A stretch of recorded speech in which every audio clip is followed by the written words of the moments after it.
bukan ustadz jadi-jadian. Nih ku kasih tahu.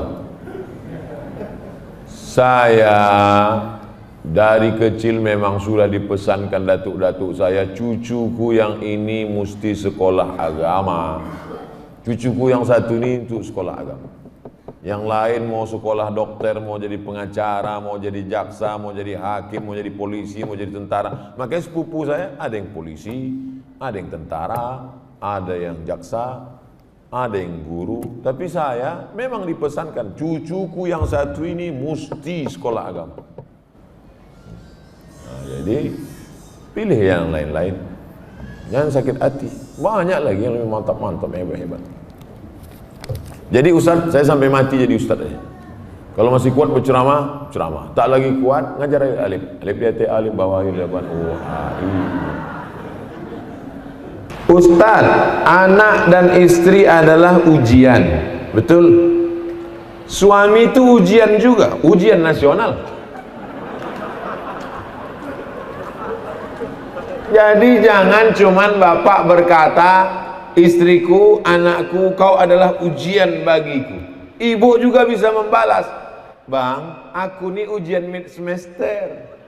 Abang, ini ujian terberatku dalam hidup. Ayat itu untuk laki-laki. Innama amwalukum wa auladukum fitnah. Sesungguhnya harta kamu dan anak kamu adalah ujian. Ayat yang ditujukan untuk laki-laki, ayat itu juga berlaku untuk perempuan. Mana ayat untuk laki-laki berlaku untuk perempuan? Ya ayyuhalladzina amanu kutiba alaikumus shiyam. Itu ayatnya untuk laki-laki.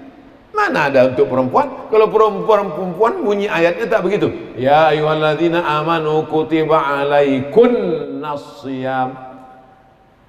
Nanti kalau ayat ini dipahami hanya untuk laki-laki, banyak ibu-ibu tak puasa.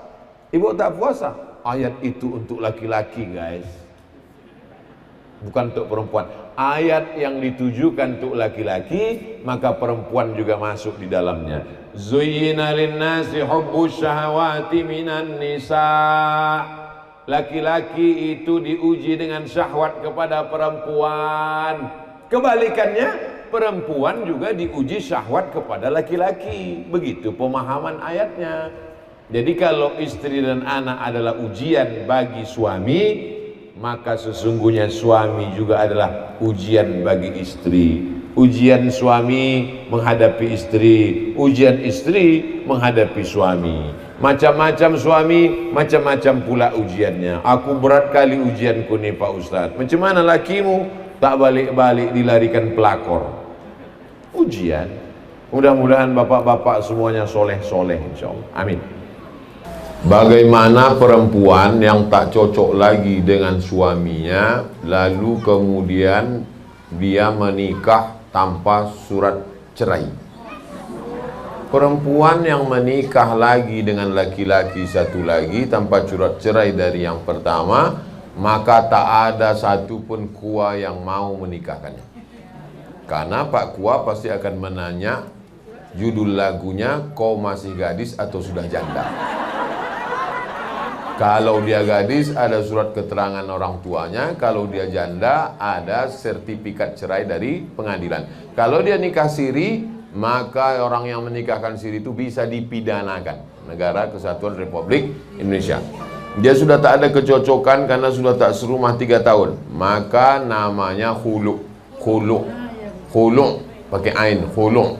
Si perempuan ini menggugat ke pengadilan. Tapi katanya kalau perempuan menggugat bergoncang tiang aras Pak Ustadz. Kalau laki-laki itu soleh, laki-laki itu soleh, baik, digugatnya. Gugat dia Pak Hakim. Kenapa kau gugat? Gak maco, kampungan. Itu bergoncang tiang aras. Tapi kalau laki-laki tadi tak ngasih nafkah, mau mukul sampai biru-biru, kan banyak perempuan sekarang biru-biru matanya. Biru. Bibir pula bengkak macam Angelina Jolie. Entah ditinju kawan tuh. Nah itu maka kalau begitu boleh dia menggugat. Nah, prinsipnya kalau tidak melawan Allah Subhanahu wa taala, la ta'ata li makhluqin fi ma'siyatil khaliq. Begitu prosesnya. Setelah keluar sertifikat baru. Kalau tidak, dia bisa digugat di pengadilan. Laki-laki itu bisa masuk penjara, yang menikah itu bisa masuk penjara. Karena kita negara hukum. Ustadz, bagaimana cara menghadapi suami yang terlalu fanatik dengan pengajian salafi? Sementara saya selalu berselisih paham dengan dia, dan dia selalu melarang saya untuk jangan memfoto atau memvideokan anak saya. Mohon pencerahannya Pak Ustadz. Perbedaan dengan salafi ini ada beberapa poin. Saya banyak kawan saya salafi. Ustadz Maher Tuailibi salafi, Ustadz Omar Mita salafi, Ustadz siapa yang di Malang? Abdullah Hadrami salafi. Cuma salafi ini ada yang garis lunak, ada yang garis keras. Kalau yang lunak baik, tetap hubungan baik. Cuma kalau yang keras, pertama ditengoknya jenggot, kedua kaki celana. Asal tengoknya tak berjenggot, tak kaki celana, neraka jahanam. Saya berapa kali dimasukkan orang itu ke neraka.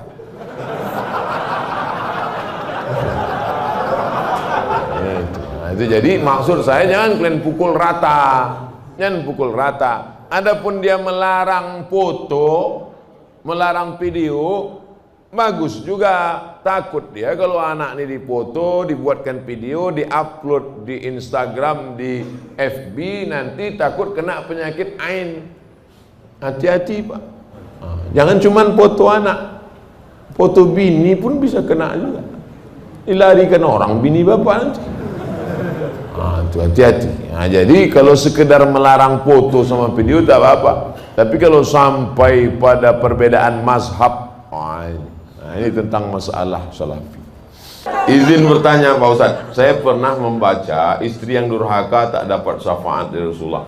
Durhaka seperti apa yang dimaksud itu Pak Ustadz? Prinsipnya begini, baik sama suami, baik sama orang tua, la ta'ata li makhluqin fi ma'syiatil khaliq. Tak boleh taat kepada makhluk kalau maksiat kepada Allah. Jadi yang dimaksud durhaka pada suami, suami nyuruh sholat, dia tak mau. Suami nyuruh baca Quran, dia tak mau. Suami nyuruh berjilbab, tak mau. Kau kenapa tak berjilbab, dek? Alah abang, baru pengajian 2 kali online, mau jadi ustaz pula. Sambal abang pakai lado hijau nanti. Nah, itu bukan durhaka itu namanya suami istri duralek, lebih tinggi lagi dari durhaka. Di atas ini. Tak ada orang di Batam ini macam itu. Habis semua udah ditelan-telan ikan laut sana. Ya pula diaminkan. Dah, insya Allah ibu semuanya solihah.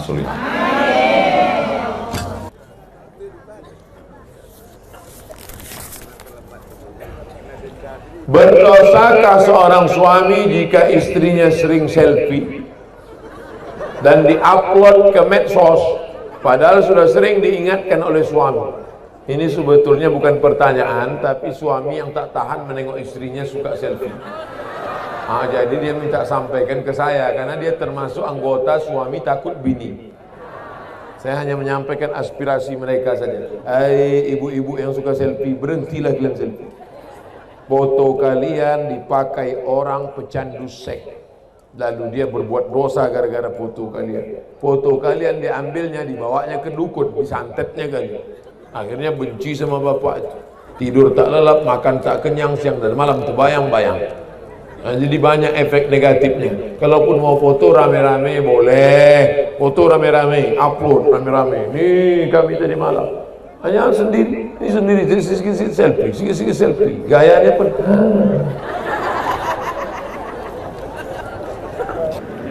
Bagaimana cara menyikapi suami yang meninggalkan istri dan berniat untuk tidak memberi nafkah?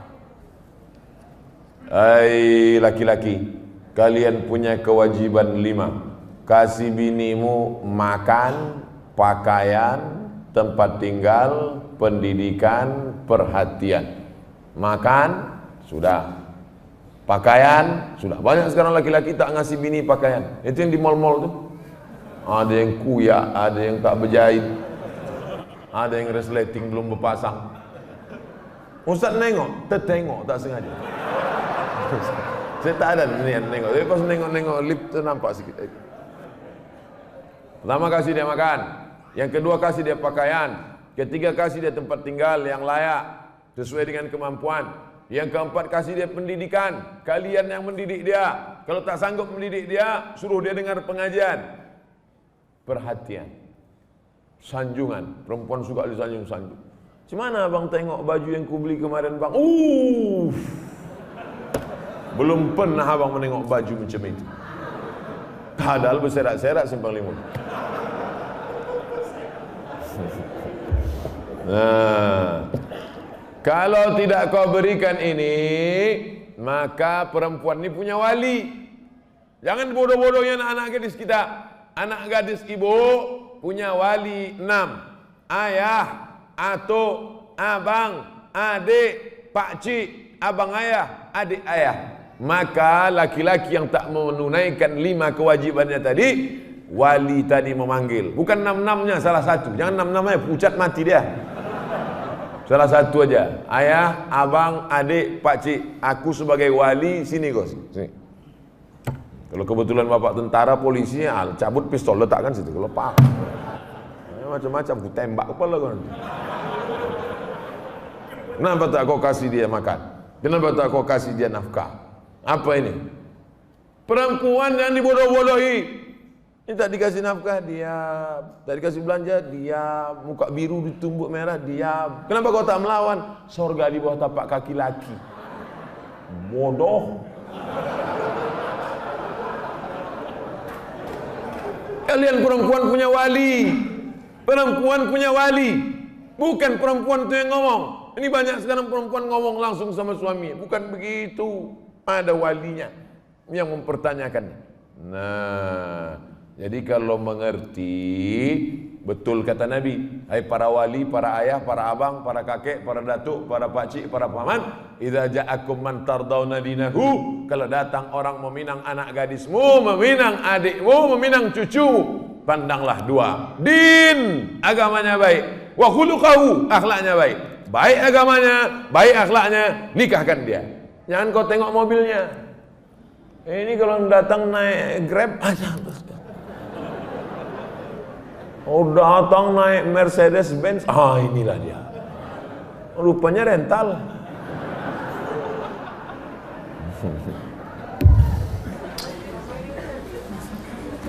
Ini minta doa untuk almarhum. Bedanya kalau ayah emak kita tak kita sebutkan pun untuk binti sampai. Tapi karena ini bukan emak ayah saya, emak ayah bapak ibu, saya sebutkan namanya. Bapak Kamsani bin Haji Hasan, Ibu Aminah binti Anang, Ibu Nursyah binti Kamsani, karena tak ada hubungan nasab. Kalau ibu untuk ayah emak, ibu sholat malam, pahalanya langsung sampai. Automatically. Langsung, otomatis. Bayangkan ibu punya anak ibu hafal Quran. Satu hari dia ngulang hafalan 2 juz. 1 bulan hatam, 1 tahun hatam, 1 bulan hatam 2 kali, setahun hatam 24 kali. Tiap hari dapat 2 juz sehari. Bertetangga pula sama kubur sebelah yang anaknya penyanyi metal. Dapat Yasin pas mau nyambut Ramadan nih. Itu baca Yasin cepat tuh lah. Jangan. Beruntunglah anak bapak ibu yang hafal Quran. Ustadz, sekarang saya ini tengah mengagumi seorang mahasiswa di Mesir. Masya Allah. Balik saya muda balik rasanya. Bagaimana cara saya dalam mengistiqomahkan cinta saya dan membuat hatinya tersentuh? Tentunya tidak mengurangi rasa cinta saya kepada Allah, Pak Ustadz. Kau laki-laki apa perempuan? Saya ini tengah mengagumi seorang mahasiswa, berarti dia perempuan. Dia suka sama mahasiswa di Mesir. Kau bilang sama dia, bang, abang janji ya tak tergoda sama cewek-cewek Mesir. Abang mau nanti pulang dari Mesir menikahi aku. Tapi kau perempuan tak boleh ngomong langsung sama laki-laki. Itu namanya perempuan gatal.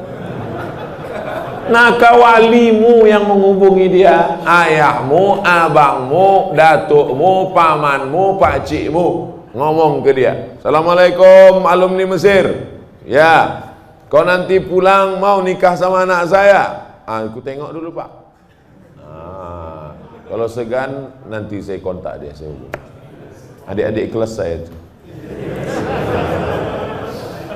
Mudah-mudahan dari muda dia sudah menginginkan seorang imam yang dapat bibit bebet bobot yang nanti akan menjadikan anak cucunya menjadi pemimpin-pemimpin bagi orang yang bertakwa. Wa ja'alna lil muttaqina imama. Jadi sekarang anak-anak gadis ini yang ditengoknya bukan tamat dari Mesirnya, ini tengoknya bukan ilmu agamanya, ini tengoknya datang naik apa. Kalau ditengoknya naik Grab, enggak ada.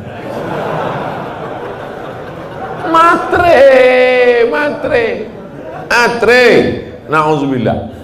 Bersyukur Bapak Ibu anak-anak gadisnya mau memilih imam, qori, alumni Al-Azhar. Pak Ustadz, bagaimana cara husnuzon terhadap takdir Allah? Terkadang yang namanya manusia nih, asa an takrahu syai'a, boleh jadi kau benci pada sesuatu, wa yaj'alallahu fihi khairan katsira. Kau benci, di balik benci itu ada kebaikan yang luar biasa. Ikut latihan paskibraka, sudah hampir mau, tiba-tiba batal. Sakit hati, benci, kenapa nasib begini? Rupanya skenario Allah indah. Dipanggil sama Pak Kapolres, diuruskan ke Jakarta. Terbang ke Jakarta. Takdir, rencana Allah jauh lebih indah daripada yang kita rencanakan. Tapi jangan gara-gara ini besok tidur jam 8 tarik selimut. Kau tak pergi kerja, rencana Allah jauh lebih indah. Usaha, doa, tawakal, niat baik, cakap baik, buat baik, datang baik, berarti dari Allah. Datang tak baik, sabar, Allah sedang menguji. Oleh sebab itu maka kita hanya berusaha, al-insanu mudabbir wallahu muqaddir, Allah yang menetapkan final akhirnya. Jangan pernah berhenti berusaha, jangan pernah suudzon pada Allah Subhanahu wa taala. Kalau sudah terjadi tak sesuai dengan keinginan, qaddarallah. Kalau sudah terjadi tak sesuai dengan kehendak, apa yang keluar dari mulut kita? Qaddarallah. Ucapkan qaddarallah, sudah takdir Allah, qaddarallah. Karena kalau berkalau-kalau, dibeli tanah 2 hektar, ditanam sawit, ditunggu pupuk, memupuk, membersihkan 2 tahun. Begitu panen, datang orang lain ngambil. Ini sawit saya, ini tanahnya, ini surat dari BPN. Apa tak gila gitu? Tiap malam, tiap pagi, kenapa nanam sawit? Kenapa nanam sawit? Kenapa nanam sawit? Kenapa nanam sawit? Qaddarallah, sudah selesai. Game is over. La ta'jaz, jangan lemah. Karena sekali kau berkata kalau, akan disusul kalau. Itulah orang kena insomnia, tak tidur-tidur malam. Kudik-kudik. Pergi ke psikiater. Pak psikiater, ya aku sudah tak tidur berapa lama? Sudah 2 malam tak tidur. Kata psikiater, aku 2 bulan tak tidur dah. Parah pula aku dari kau lagi. Kata.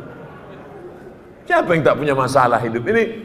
Oleh sebab itu kita berbaik sangka kepada Allah Subhanahu wa taala selama sudah dilaksanakan 3: ikhtiar, usaha, doa, tawakal. Fa idza azamta, kalau kau sudah azam, fatawakkal 'ala Allah.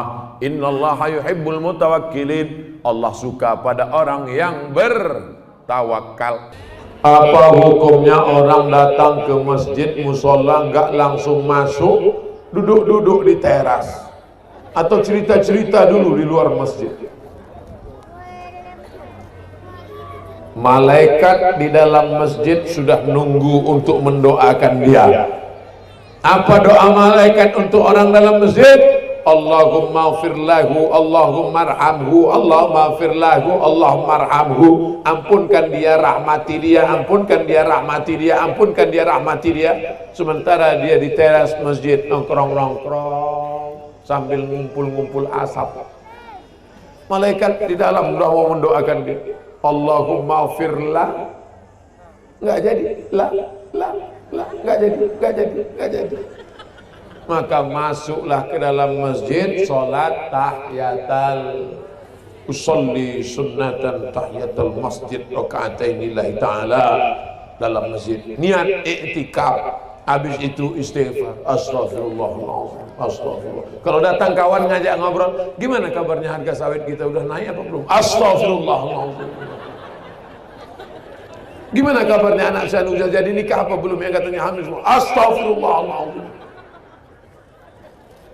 Banyak-banyak istighfar. Man lazimal istighfar, siapa yang memperbanyak istighfar, ja'alallahu lahu min kulli dhiqin makhraja. Segala kesempitannya diberikan kelapangan. Amin. Wa min kulli hammin faraja.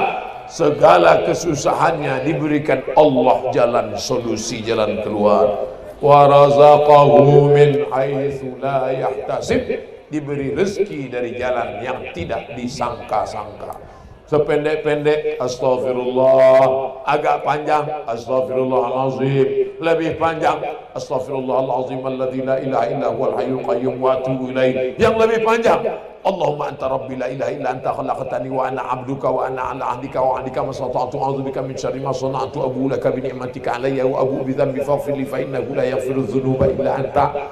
Namanya Sayyidul Istighfar.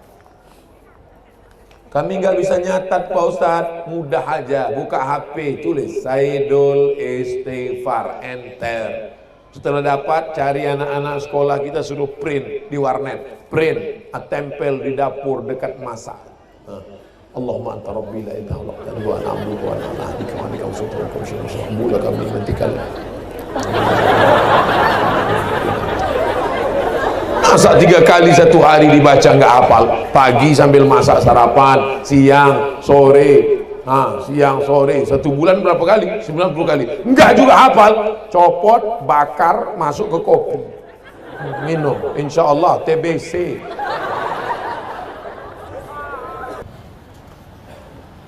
Ustadz, saya baru tahu kalau pasangan hidup saya LGBT.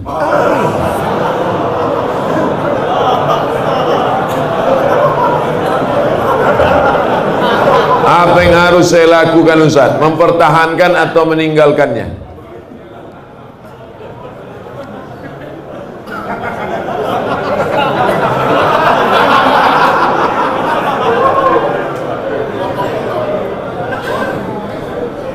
Mungkinkah pertemuan itu di luar kuasa Allah Subhanahu wa ta'ala? Tak mungkin.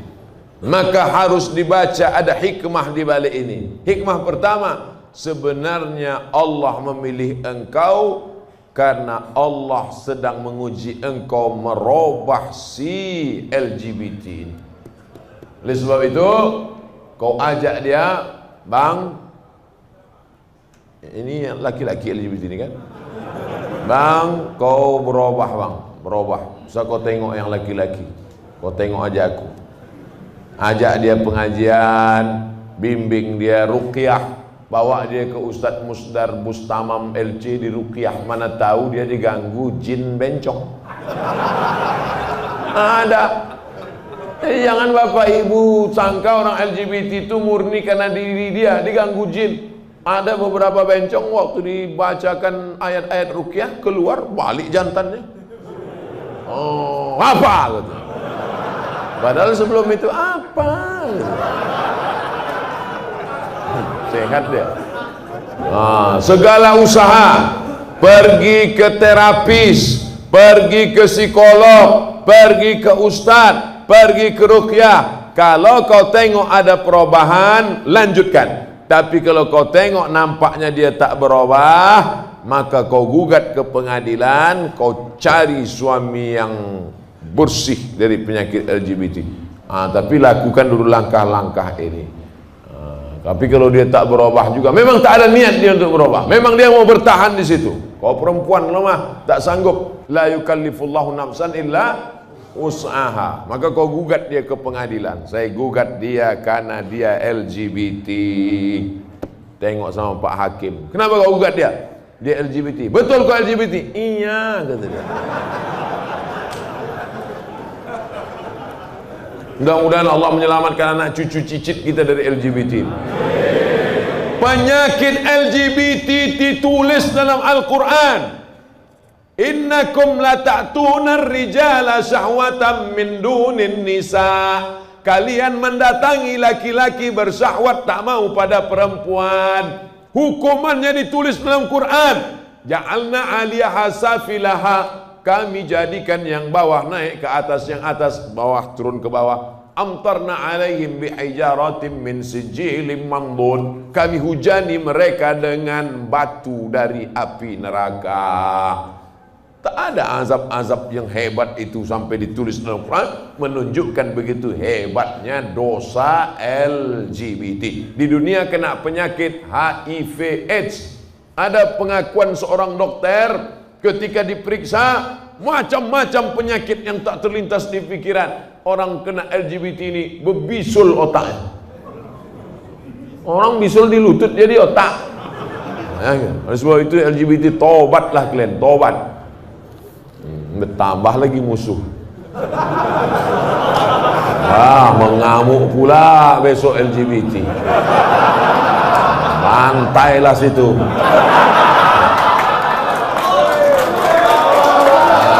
Apa lagi dipikirkan?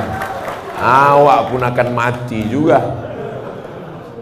Diam pun mati, bercakap pun mati. Bagus mati bercakap daripada mati diam. Sudah selesai kuliah, sudah kerja, alhamdulillah. Mana yang harus saya dulukan? Nikah dulu atau sukses dulu? Tapi saya sudah ingin untuk menikah Pak Ustaz, tapi takut kebutuhan tidak tertutupi. Kenangan Bapak Profesor Dr. Ing B.J. Habibie kepada Ainun adalah karena dulu sama-sama susah. Coba tengok nasihat-nasihat dia. Kalau mau lengkapnya tonton film Ainun Habibie. Masya Allah, keluar dari situ so sweet. Kalau kau cari setelah semuanya sempurna, manusia takkan ada sempurna. Saya mau nikah kalau sudah punya kepribadian, Ustaz. Rumah pribadi, mobil pribadi. Mungkin yang kau dia susah-susah itu yang lebih banyak ingat. Jadi kira-kira udah cukup modal, nikahlah. Mudah-mudahan ketemu orang yang siap susah, insyaallah. Amin. Cari yang perempuan siap hidup dari nol, banyak di pom bensin. Dari nol ya Pak.